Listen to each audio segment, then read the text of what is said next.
너희 속에 생기를 넣으리니 너희가 살아나리라. 또 내가 여호와인 줄 너희가 알리라 하셨다 하라. 아멘. 에스겔 37장 1절부터 6절까지 본문입니다. 너희 속에 생기를 넣으리니 너희가 살아나리라. 너희 속에 생기를 넣으리니 너희가 살아나리라 라는 말씀의 제목입니다. 5절에 나와 있습니다. 5절 말씀 보시면 주 여호와께서 이 뼈들에게 이같이 말씀하시기를 내가 생기를 너희에게 들어가게 하리니 너희가 살아나리라. 자, 생기를 들어가게 하셔서 살게 하시는 일, 이것을 우리가 오늘 하나님이 준 약속의 말씀으로 함께 붙잡고 기도 가운데 나아가기로 합니다. 우리에게도 생기를 부어주시옵소서. 우리도 살아나게 해주실 줄 믿습니다. 고백하며 나아가는 시간 되기를 소망합니다. 자, 생기라는 단어가 나왔는데요. 이 생기라고 번역된 단어의 원문을 보시면 루아흐라는 단어가 되어 있습니다. 성령이라는 뜻인데요. 따라서 생기를 들어가겠다라고 하는 말은 성령을 들어가게 하시겠다라는 말씀의 의미가 됩니다. 자, 성령을 우리 가운데 부어주신다는 거예요. 자, 어저께는 이것을 우리가 새 마음 또는 새 영으로 우리가 함께 받았죠. 하나님께서 우리에게 새 마음을 넣어주시고 새 영을 넣어주시고 생기를 넣어주시는 거예요. 자, 그러면 어떻게 되느냐? 살아나게 될 것이다. 이렇게 설명하고 있습니다. 성경에서 살아난다라는 말은 말씀을 가지게 되는 걸 가리키는 말이었잖아요. 이전에는 말씀을 가지고 싶어도 들을 수가 없었고 들어도 이걸 가질 수가 없었어요. 왜냐하면 우리 안에 이게 작동할 수 있는 능력이 없었기 때문이죠. 하나님의 말씀인지 아닌지 분별할 수가 없었단 말이에요. 그런데 성령을 부어주시고 새 마음을 부어주시고 새 영을 부어주시면 우리 안에 영이 내주하기 때문에 하나님의 주시는 것을 우리가 받아들이고 알아채서 알게 될 것이다. 그래서 하나님의 말씀이 전파되게 되면 아멘으로 받게 되어서 그 말씀을 붙잡는 자, 내 안에 말씀이 들어온 자로 살게 하신다라는 것입니다. 내 안에, 우리 안에 하나님의 말씀이 들어왔어요. 자, 그렇게 되면 이걸 성경에서는 살아있다 또는 생명이 되었다 이렇게 말씀하고 있는 것이죠. 우리에게 생명으로 또 하나님께 주신 말씀으로 살게 하시기 위하여 생기를 부어놓으시고 새 마음을 주시고 새 영을 부어주시는 분, 자, 이분이 여호와 하나님이심을 성경은 증거하고 있습니다. 창세기 2장 7절에 보면 여호와 하나님이 땅의 흙으로 사람을 지으시고 생기를 그 코에 불어 넣으시니 사람이 생명이 되었다. 자, 아담을 창조하시고 지으셨을 때 주셨던 말씀이었죠. 이때도 생기를 부어주셨어요. 호흡이라고 이제 여기서 번역이 됐는데 하나님께서 호흡을 우리 가운데 부어주시니까 그가 숨을 쉬기 시작하는 거예요. 이게 야훼예요. 여호와라는 뜻이에요. 여호와는 어떤 발음이라기보다 호흡 소리에 가깝기 때문에 야훼. 그래서 하나님으로 살게 되는 사람, 이것을 살아있는 영혼, 그래서 이걸 생명 이렇게 이야기합니다. 그러면 이것을 신약에서는 뭐라고 하느냐? 하나님이 부어주시는 성령, 하나님이 부으신 성령 때문에 내 안에 말씀을 가지기 시작했잖아요. 성령을 가지고 있고 말씀을 가지고 있습니다. 이러한 자들을 뭐라고 하느냐? 예배자라고 부른다는 거죠. 요한복음 4장 23절 아버지께 참되게 예배하는 자들은 영과 진리로 예배할 때가 오나니 곧 이때라. 아버지께서는 자기에게 이렇게 예배하는 자들을 찾으시느니라. 하나님은 영이시니 예배하는 자가 영과 진리로 예배할지니라. 우리 안에 새 마음, 새 영, 생기를 받게 되었더니 말씀을 갖게 되었고 말씀을 갖게 되었더니 이게 바로 예배하는 자고 이것을 바로 하나님께서 찾으시는 것이구나. 그러므로 아담아 어디 있느냐라고 할 때 제가 여기 있습니다 라고 반응할 수 있는 자, 자, 이러한 자들을 하나님의 사람 또는 성경은 이들을 아들이라고 부르고 그 거룩한 자들로 만드시기 위하여 저와 여러분도 불러주셨습니다. 이전에는 불러도 대답이 없었죠. 왜냐하면 듣지 못하니까. 근데 이제 들을 수 있는 거예요. 왜? 이것이 아버지의 음성임을, 목자의 음성임을 우리가 알아낼 수 있기 때문입니다. 그러므로 우리에게 이렇게 새 마음이 중요한 것이죠. 새 영이 중요한 것이고 우리 안에 하나님이 부어 넣어주신 생기가 중요합니다. 2025년도 새 사람, 새 마음, 새 교회, 두 번째 주제인 새 마음을 우리가 이번 주 붙잡고 있는데 하나님 내 안에 여호와의 영, 그 생기를 불어 넣어 주셔서 살아있는 자, 생명이 되는 자, 말씀 안에서 예배하는 자, 되게 하여 주시옵소서. 이렇게 붙잡고 기도 가운데 나아가는 기도 시간 되기를 주의로 간절히 축원합니다. 자, 우리가 예배자가 됐습니다. 살아있는 자가 됐어요. 그럼 어떤 일이 벌어지냐면 영을 따라 나아간다 이렇게 설명합니다. 1장 여호와께서 권능으로 내게 임재하시고 그의 영으로 나를 데리고 가서 골짜기 가운데 두셨는데 거기 뼈가 가득하더라. 자, 하나님이 하시는 일을 설명하고 있는데 하나님께서 우리에게 임재하셔서 우리를 어디론가 데리고 갑니다. 그렇죠? 데리고 갈 때 항상 나오는 표현이 뭐냐면 영으로 이런 표현을 항상 하고 있습니다. 영으로. 자, 영, 하나님이 주신 감동으로 이런 뜻으로도 우리가 받을 수 있겠죠. 자신의 뜻이 아니라 자신의 수고와 노력이 아니라 영을 따라가는 자가 되는 것, 이게 예배자가 되는 축복이라는 거예요. 말씀을 따르게 되고 성령을 따르게 되고 습관을 따르거나 내가 원래 했던 방식을 따르는 게 아니고 우리는 보통 내 습관, 내가 하고 싶은 대로, 그러니까 자신의 의지를 가지고 보통 살아간단 말이죠. 그런데 자신의 의지나 습관이나 해왔던 방식이 아니라 영을 따라가는 자로 바뀌게 된다. 자, 이것을 예배자의 모습으로 설명하고 있습니다. 대표적이신 분 한 분만 소개하자면 우리가 예수님을 설명할 수 있죠. 예수님께서 공생애를 시작하실 때 광야로 나아가서 마귀에게 시험을 받으셨습니다. 본인 의지대로 한 게 아니라 성령에게 이끌렸다. 이렇게 성경은 기록합니다. 마태복음 4장 1절 그때 예수께서 성령에게 이끌려 마귀에게 시험을 받으러 광야로 가셨다. 광야로 간 것은 성령에 이끌려서 본인이 내가 원래 계획을 그렇게 했어. 아니면 갑자기 그런 생각이 들었어. 내가 그렇게 하고 싶어졌어. 이거 같이 아니라 성령, 하나님의 감동으로 움직이게 되는 자가 되는 것입니다. 요한복음 4장 1절 예수께서 성령의 충만함을 입어 요단강에서 돌아오사 광야에서 40일 동안 성령에게 이끌리셨다. 그러면 광야로 가서 하신 것은 우리가 마귀에게 시험받았다라는 것만 기억하잖아요. 근데 본질은 뭐예요? 성령에게 이끌린 게 본질이었다는 거죠.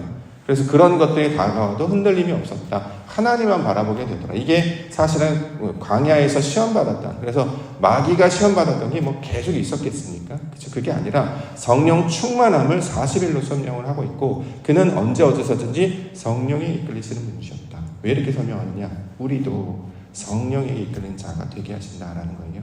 그러면 그것이 광야든 그것이 마귀와 시험받든 두려움이 없게 될 것이다. 이렇게 이야기를 하고 있는 것이죠. 그래서 나중에 제자들이 성령의 이끌림을 받고 나니까 흩어지게 되죠. 그 전에는 너희가 온 유대와 예루살렘과 사마리아와 땅끝까지 이르러 내 증인이 되리라 라고 말씀을 해주셨어요. 근데 사람들 흩어지지 않았죠. 마가의 다락방에 모여 있었어요. 그랬더니 어떤 일이 벌어지냐?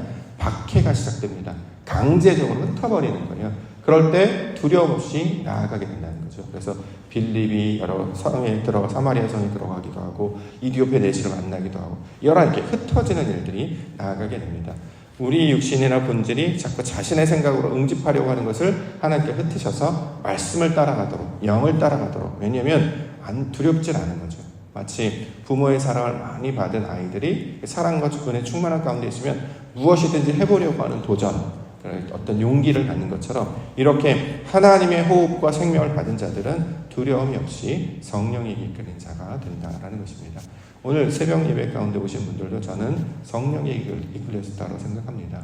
이게 습관대로 잘 안 되죠. 이게 익숙해진다고 해도 마음을 딱 놓게 되면 깜빡하게 됩니다. 그래서 깨워주시고 의지가 생기고 일어나야지 이렇게 의지가 생기고 나오면서 오늘 아침 되게 새벽 공간 상쾌하네. 실제로는 되게 추워졌죠.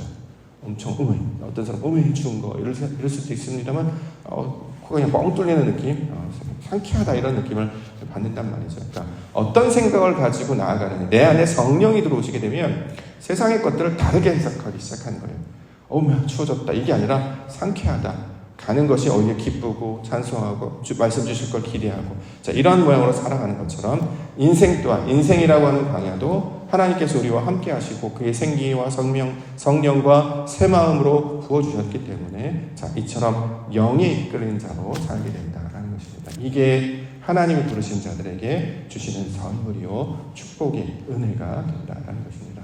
성탄절에 가까이 와서 이제 사람들도 선물 우리 교회 아이들 뭐 사줄까 이런 고민 계속 하고 있는데 물어보거든요. 너는 뭐 좋아하니? 애들한테 뭐 좋아하니? 하민이한테 뭐 좋아하니? 이렇게 물어보기도 하는데 우리가 받아야 될 선물은 뭡니까?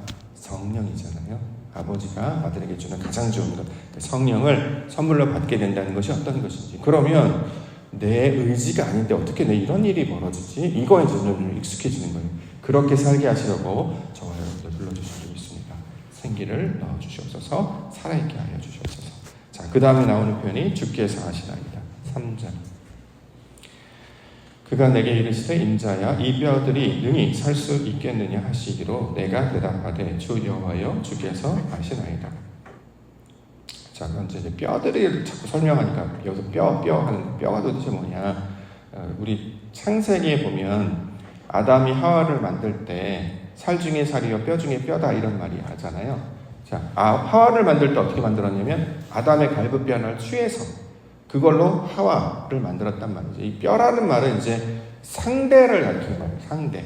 나와 똑같은 모양을 가진 존재. 그러나 아직 생기가 없는 상태였기 때문에 살아있지 못한 상태예요. 여기서 말하는 뼈는 마른 뼈인데 결국 하나님의 입장에서는 이스라엘 백성들을 가리키고 있는 말이잖아요. 나와 똑같은 모양. 내 뼈 중에 뼈요, 살 중에 살이다. 라고 하나님이 지으시고 창조하신 그 대상인데 아이들이 생기가 없어요. 그래서 살아나겠느냐 얘기를 하시고 생기를 주어서 살게 하시고 일어나게 하신다.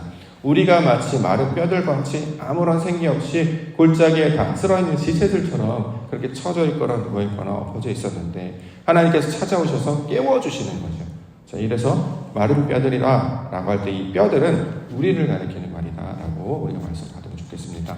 이 뼈들이 능히 살 수 있겠느냐 하시기로 내가 대답하되 어떻게 해요? 주 여호와여 주께서 하시나이다. 그렇죠? 주께서 하시나이다. 몰라요? 이게 아니에요. 그전에는 몰라요? 아니면야 그럴걸요? 그렇겠죠? 이렇게 되게 퉁명스럽게 또는 냉소적으로 어떻게 하든지 내가 의견이 없는 사람이 아닌 것을 드러내기 위해서 정확한 지식이나 정보가 없음에도 불구하고 적당히 대답하는 습관이 우리가 있는데 확실히 이제 분명히 알게 되죠. 주께서 하시나이다. 하나님께서 우리에게 뭔가를 인도하시고 보여주셨다면 하나님의 뜻이 있기 때문에 주께서 하시나이다.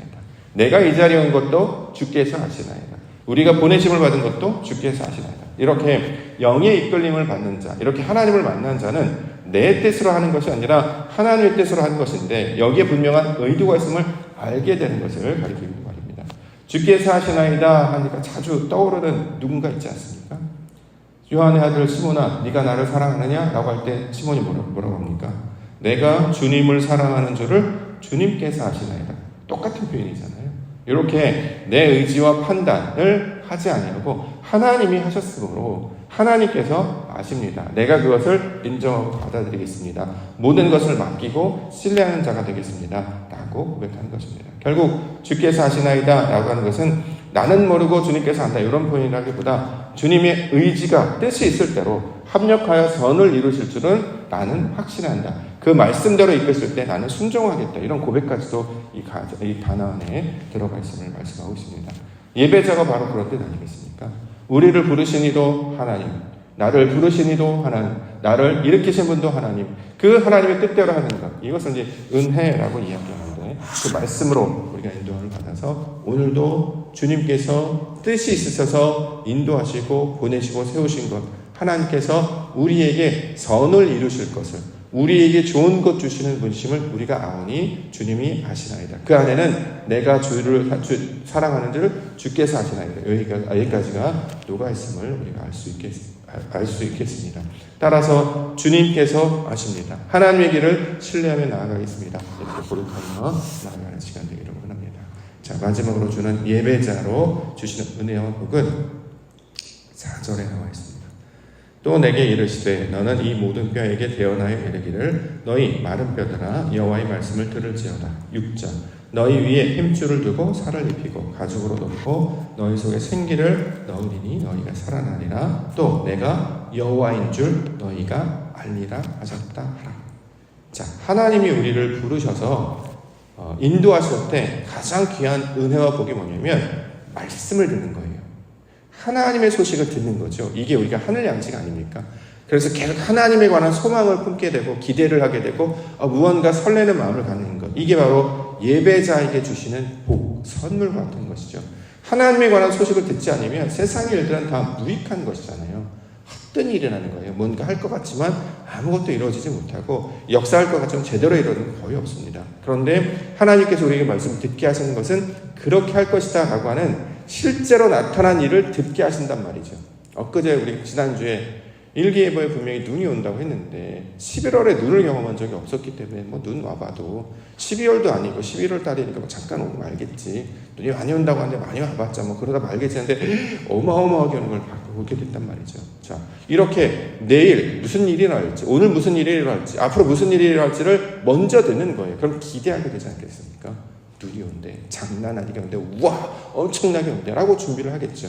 자, 그래서 그 올 걸 기대하게 됩니다. 그러면 하나님의 말씀을 듣고 나서 그 다음에 어떤 일이 벌어질 걸 기대하고 설레이며 소망하며 그 기름을 준비하는 슬기로운 5 처녀들처럼 신랑 맞이할 걸 준비하고 있었는데 그 막상 나타났을 때 어떤 일이 벌어지느냐. 6장 하반절에 내가 여호와인 줄 너희가 알리라. 이걸 우리 가운데 가르쳐 주는 거예요. 하나님이 하셨어요를 우리로 목격하게 하신다. 증인이 되게 하신다. 이거를 우리고 알게 하신단 말이죠. 그래서 살아있는 자는 하나님의 살아계심과 역사하심을 실시간으로 계속 끊임없이 매 순간마다 날마다 체득하고 체감하고 경험하며 소망하며 살아가는 자가 된다라는 것입니다. 히브리어 문법을 공부하면 되게 재미있는 게 뭐냐면 2시제밖에 없어요. 미완료랑 완료.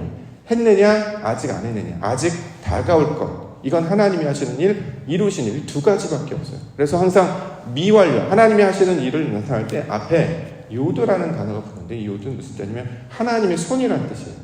하나님이 하실 일을 우리 가운데 늘 가르쳐 주셔서 그것을 이루게 하시는 그 시제로 뭐 우리 과거, 현재, 미래 이렇게 3가지로 나눕니다만 해야 할 일과 완전한 일. 그래서 늘 앞으로의 일을 기대하게 하셨단 말이죠. 우리로 2024년도를 보내고 2025년을 맞이하게 하는 것은 똑같습니다. 하나님의 것은 이것이 아버지께서 하신 일임을 알게 하시도록 저희를 불러주셨다라는 것이죠. 하나님을 아는 것에 잘하게 되는 것. 이걸 우리가 요한복음 17장에서 영생이라고 배웠잖아요. 영원이라는 생명. 하나님의 성질을 닮은 살아있는 존재. 시간과 공간과 인물과 사건을 초월하여 아버지께서 하시는 일을 보는 자. 그러니까 시각도 다르고 감정도 다르고 행동도 말고 다르게 되는 것. 세상과 구별된 존재로 살아가는 것. 그래서 이것을 영생이다 이렇게 말씀하고 있는데 이것을 우리로 경험해 주실 줄 믿습니다. 오늘 이 약속의 말씀을 붙들고 하나님 나라, 그 하나님 나라 백성으로 살아가시며 새 마음, 새 영, 생기를 통해 하나님이 하시는 일로 그 살아있는 것을 목격하며 경험하며 나아가시는 우리 믿음의 하루 되시기를 주의 이름으로 간절히 축원합니다. 기도하겠습니다.